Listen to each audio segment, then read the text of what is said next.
Saudara, KPK selesai memeriksa Sekjen PDI Perjuangan Hasto Kristianto dalam pemeriksaan perdananya sebagai tersangka.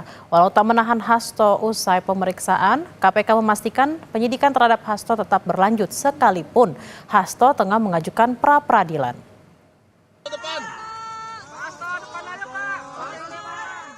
Hasto Kristianto mendatangi KPK untuk diperiksa pada Senin 13 Januari kemarin. Sekjen PDI Perjuangan ini diperiksa sebagai tersangka dalam 2 kasus, yaitu dugaan suap kepada Wahyu Setiawan dan perintangan penyidikan Harun Masiku. Dengan didampingi tim kuasa hukumnya yang juga Ketua DPP PDI Perjuangan, Roni Talapesi, Hasto menyampaikan siap untuk memberi keterangan sebaik-baiknya sesuai kebutuhan tim penyidik. Hasto juga menyampaikan tengah mengajukan pra-peradilan terkait kasus yang tengah menjeratnya. Pada kesempatan ini, penasihat hukum kami juga akan memberikan surat kepada pimpinan KPK berkaitan dengan proses pra-peradilan tersebut. Apakah surat yang kami sampaikan tersebut nantinya berkaitan dengan pemeriksaan saya akan tetap dilanjutkan, atau pimpinan KPK mengambil suatu kebijakan untuk mengikuti seluruh proses pra-peradilan? Kami serahkan hal tersebut kepada pimpinan KPK. Soal pra-peradilan yang sudah diajukan, tim kuasa hukum Hasto menyatakan sidang pra-peradilan baru akan digelar pada Selasa 21 Januari 2025. Tim hukum pun meminta kepada penyidik KPK untuk memberi kesempatan kepada Hasto untuk menggunakan hak hukumnya dalam menguji apakah sah atau tidak status tersangka Hasto Kristianto. Menggunakan hak hukum kami untuk mengajukan pra-peradilan. Yang Jumat kemarin kami sudah daftar dan yang akan disidangkan tanggal 21 hari Selasa. Dan kita mohon kepada penyidik KPK untuk dapat memberikan kesempatan kepada kami menggunakan hak hukum kami agar kami bisa menguji sah tidaknya status tersangka dari Sekjen PDI Perjuangan Mas Hasto Kristianto. Sementara itu, usai memeriksa Hasto, KPK menjelaskan terkait jalannya proses pemeriksaan Hasto. KPK juga mengomentari penyidikan KPK akan tetap berlanjut meskipun sidang pra-peradilan digelar. Permohonan sudah diterima, tetapi tanggapan dari KPK itu ditolak. Ya, karena proses peradilan itu merupakan satu ranah tersendiri, ya. Dan proses penyidikan itu ranah tersendiri, jadi ini tidak bisa dicampurkan, tidak bisa disatukan. Tidak berarti kalau proses pra-peradilan itu berjalan maka penyidikan berhenti, tidak. Proses penyidikan tetap berjalan. Usai diperiksa sekitar 3 jam, Hasto keluar dari gedung KPK dengan didampingi kuasa hukumnya. Walau tidak menahan Hasto pada pemeriksaan perdana, KPK memastikan penyidikan perkara terhadap Hasto Kristianto tetap akan dilanjutkan. Tim Liputan, Kompas TV. Lebih lengkap pasca pemeriksaan Hasto Kristianto di KPK kemarin, saudara, kita bergabung dengan jurnalis Kompas TV Cindy Permadi di gedung KPK Jakarta. Selamat siang, Cindy. Kemarin Hasto diperiksa selama kurang lebih 3 jam. Dari hasil pemeriksaan apa yang didapatkan KPK untuk menguatkan konstruksi hukum kasus Hasto? Ya Bella, setidaknya KPK bisa menguatkan alat bukti yang sebelumnya sudah dikantongi oleh KPK terkait Hasto dalam kasus yang menjeratnya, yaitu dugaan suap dan perintangan penyidikan. Alat bukti yang diperkuat ini misalnya satu adalah dokumen, catatan, barang bukti elektronik yang didapatkan KPK dari hasil penggeledahan di kediaman Hasto di Bekasi pada pekan lalu.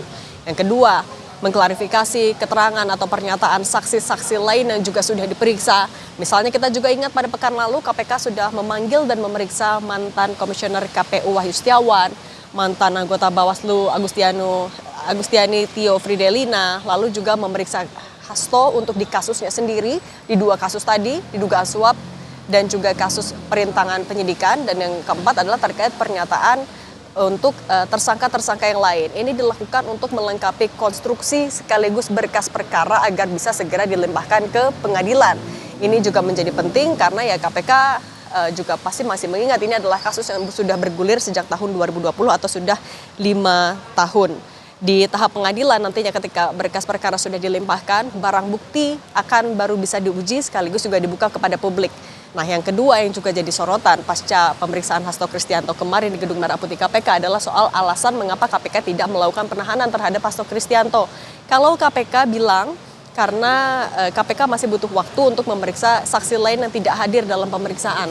Sebenarnya kalau kita juga merujuk kepada KUHP, Bella dan juga saudara, alasan penahanan didasarkan pada 2 faktor. Yang pertama adalah objektif yang terkait dengan hukum, yaitu pasalnya, kemudian apakah ancaman pidananya melebihi 5 tahun atau tidak, dan faktor subjektif, yaitu meliputi kekhawatiran tersangka melakukan atau mengulangi perbuatannya, kabur atau melarikan diri, serta yang ketiga adalah menghilangkan barang bukti. Nah, tapi kalau kita mendengarkan keterangan lanjutan dari KPK, yaitu KPK akan melakukan penahanan terhadap Hasto Kristianto apabila kasusnya sudah siap dilimpahkan. Pernyataan ini bisa kita lihat dari 2 perspektif. Yang pertama adalah memang KPK mau melengkapi, menguatkan terlebih dahulu konstruksi perkaranya sebelum dilimpahkan ke pengadilan. Ini yang berkaitan dengan tadi dibutuhkannya keterangan dari saksi yang memiliki nilai pembuktian yang tinggi ataupun juga bisa semakin menguatkan bekal dari KPK untuk di pembuktian di pengadilan. Yang kedua, kita juga bisa melihat perspektif dari adanya masa penahanan maksimal yang diatur. Untuk penahanan tersangka di tahap penyidikan diatur yaitu adalah selama 20 hari dan bisa diperpanjang selama 40 hari. Apabila melebihi batas itu, maka tersangka harus dikeluarkan dari tahanan demi hukum karena akan dinilai penahanannya tidak sah ataupun juga melanggar hak asasi manusia. 2 perspektif inilah yang tampaknya menjadi alasan mengapa penahanan masih belum dilakukan selama KPK masih dalam rangkaian mengumpulkan alat bukti, menguatkan alat bukti untuk nantinya dilimpahkan ke pengadilan, Bella. Ini lalu apa langkah KPK selanjutnya? Kita mengingat jadwal sidang pra-peradilan Hasto juga telah disiapkan pada pekan depan. Yang pertama, KPK akan memanggil saksi-saksi yang dinilai punya nilai pembuktian yang kuat tadi. Yang pertama yang disinggung namanya adalah Saiful Bahri. Saiful Bahri ini adalah mantan terpidana dalam kasus yang juga menjerat Harun Masiku. Ia sebelumnya disebut memberikan atau menyerahkan uang suap kepada Wahyu Setiawan secara bertahap. Kemudian yang kedua adalah Maria Lestari. Maria Lestari ini adalah kader PDI Perjuangan yang juga namanya disebutkan oleh Ketua KPK saat penetapan Hasto sebagai tersangka. Jadi disebutkan saat itu PDIP sedang mengajukan PAW tidak hanya untuk Harun Masiku tapi juga untuk Maria Lestari. Nah, keterangan dari 2 saksi inilah yang dinilai oleh KPK memiliki nilai pembuktian yang tinggi. Tapi dalam penjadwalan pemeriksaannya pada pekan lalu, kedua saksi ini tidak hadir. Sehingga KPK akan menjadwalkan pemeriksaan untuk 2 orang ini, setidaknya 2 orang ini. Nah, kemudian akan menjadwalkan pemeriksaan juga untuk Hasto Kristianto. Yang dipastikan kemarin oleh juru bicara KPK Tessa Mahardika, pemanggilan Hasto pasti akan dilakukan lagi, tapi waktunya akan menyesuaikan kebutuhan dari penyidik. Yang ketiga adalah menyiapkan juga untuk pra-peradilan Hasto yang sudah didaftarkan ke PN Jakarta Selatan. Kalau kita lihat pra-peradilan ini memang adalah hak hukum yang dimiliki oleh tersangka untuk menguji keabsahan dari proses formil, misalnya dari penggeledahan, penetapan tersangka, dan lain-lain. Nah, kalau menanggapi ini, KPK sendiri sudah siap. Bahkan dari sebelum Hasto Kristianto mengajukan pra-peradilan, dari pertama kali Hasto Kristianto ditetapkan sebagai tersangka, KPK sudah menyatakan kesiapannya, termasuk juga memastikan bahwa prosedur yang dilakukan sudah sesuai dan juga profesional, Bella. Baik, kita akan nantikan bersama seperti apa update informasi terkait dengan penanganan pra-peradilan Hasto dan juga seperti apa penyidikan dari KPK terkait Hasto Kristianto dan beberapa saksi yang tadi sudah dikatakan oleh Cindy. Terima kasih Cindy Permadi langsung dari Gedung KPK Jakarta. Selamat bertugas kembali.